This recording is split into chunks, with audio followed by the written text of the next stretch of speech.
Let's start today with chaos that marred the Law Society of Kenya's annual general meeting after a section of members disagreed with the society's president Eric Mutua over rules of procedure at the meeting. The Okoa LSK team, led by lawyer Edwin Sifuna, wanted the controversy surrounding construction of the International Arbitration and Convention Center be put at the top of the agenda. Mutua was forced to adjourn the meeting indefinitely after the meeting became unruly. However, the Okoa LSK team resolved to continue with the meeting. But as Patrick Amimo reports, the LSK Council says all resolutions agreed by the rival group are null and void. The Learned Friends annual general meeting came at a time when a section of members have expressed reservations over the construction of an arbitration and convention center in Nairobi South Sea.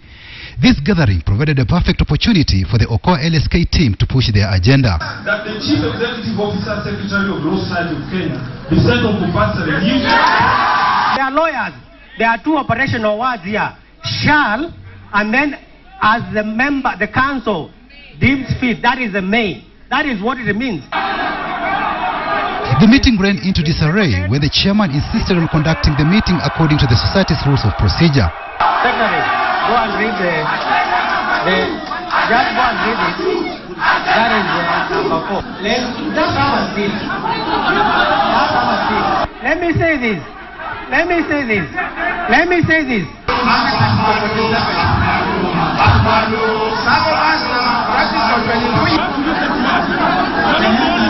Attempts by some of the senior council present to restore order and decorum fell on deaf ears. We cannot be shouting the way we are shouting. Let us have some consultation with them and we'll come back. In the ensuing confusion, lawyer Jacqueline Manani attempted to grab a microphone from council member Jennifer Shamala. The section of lawyers moved to the high table. Mutua and his team were practically under siege.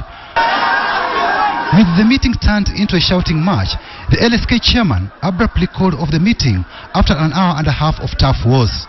But the Okoa LSK team vowed to convene their own meeting and continue with their agenda, drawing further confusion on legal implications. The decision by the chairman to adjourn this meeting to be declared null and void for the purposes of this particular meeting. The Council of the Law Society is not here. All I'm asking you, are we satisfied that what we are undertaking right now is legitimate? There is no vice president here. So the legal implications, let us not turn ourselves into politicians and MCAs. Let us follow the law. We do not have sufficient rules of engagement as to how we should conduct this meeting decently. You are lawyers. You know that you are here by right. So nobody should scare you that we are perpetuating an illegality. The illegality has walked out. Holding the meeting. Arthur Nyakundi was picked to chair the session. Members present voted by acclamation to abandon construction of the arbitration center despite spirited efforts by lawyer Charles Kanjama to defend the project. The price of City Hall, inclusive of land, is 1.8 billion shillings. City Hall, in town, right in town. Union Towers was sold at 800 million in the city center. Ours is at right inside there. The building cost is not as she has claimed, the cost per square meter. They have used wrong assumptions. Some of them are so glaring when you look at this report that to me I weep. Kanjama also differed with the Okoa LSK team on the motion to send Apollo Mboya on compulsory leave. Again, confusion reigned over the matter, with Kanjama demanding to be given opportunity to express his views. After a 20-minute standoff, a vote by acclamation to send Apollo Mboya on leave carried the day.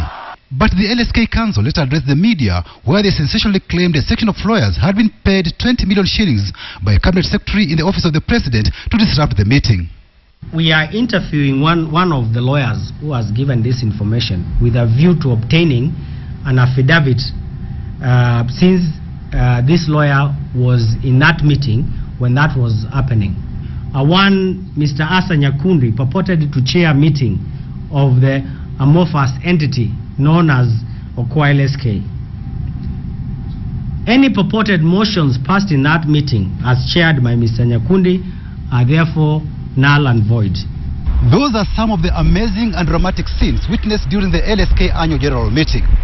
Whether resolutions arrived at after the LSK council had called off the meeting will be legally binding or not is subject to legal interpretation. Patrick Amiwo, KTN, Nairobi.